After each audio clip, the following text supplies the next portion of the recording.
All right, so we got a nice little integral problem for question 28.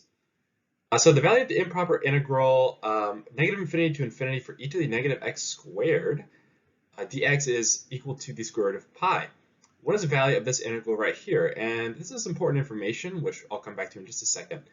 So in order to solve this integral right here, we're going to have to use kind of like an integration by parts trick. Or not really a trick, just kind of like a manipulation. So it's going to be 0 to infinity, and then I can split up this x squared into two x's. So x times x multiplied by e to the negative x squared dx. And I'll put this in parentheses.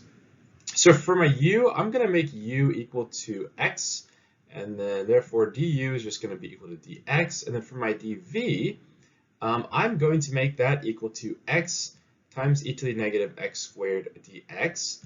And then v in this case is going to be equal to, let me see if I can do this mentally, should be negative e to the negative x squared divided by 2. And again, you can check that, but yeah, that should be it. Kind of do the reverse power rule there. Let's see here. Okay, cool. So now what I want to do is go ahead and write out what we know using the property from integration by parts. So I'm going to have u times v. So I will have negative x times e to the negative x squared divided by 2. Let's see here, minus the integral. And again, this needs to be evaluated from, what was it, 0 to infinity. And then this is going to be minus the integral from 0 to infinity for v du. So that is going to be negative e to the negative x squared divided by 2 dx. Now I can take out this negative sign right here, and I'll go ahead and just rewrite it.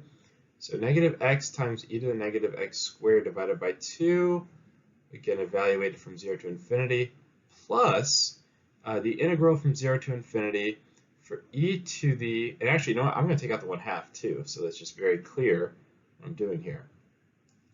So plus 1/2, and then it's going to be e to the negative x squared dx. Okay, so here is what is super clutch. They tell us what this integral is here, and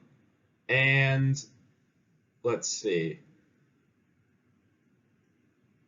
Yeah, so basically, because we have this exponential function here, you know, if I was to, well, I don't even necessarily need to graph it, but you know, whenever I have, let's see, yeah, essentially, this should be symmetric. This should be a symmetrical function, and I'm just trying to think of how I can. Yeah, okay, so basically, if I have an integral and I cut it in half, because this function is symmetrical about the y-axis, then I can just take whatever that area is and divide it by 2 as well. So what I'm going to have is all of this is going to be equal to, you know, what we just previously solved, right, evaluated from 0 to infinity. But then it's going to be the square root of pi divided by 2, right?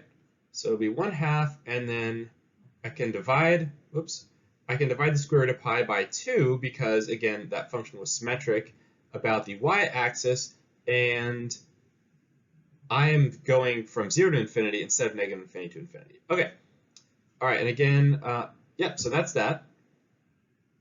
Let's see here. Okay, so now I just need to figure out what does this evaluate down to, and it looks like if I go from 0 to infinity, yeah, because if I directly substitute in 0, I'm going to get 0, and then as x goes to infinity, that's going to go to 0 as well, because it's actually on the bottom because you have that negative exponent. So this is just going to be equal to the square root of pi divided by 4.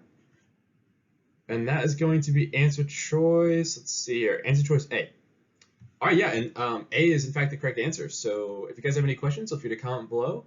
And yeah, I'll see you guys in the next video.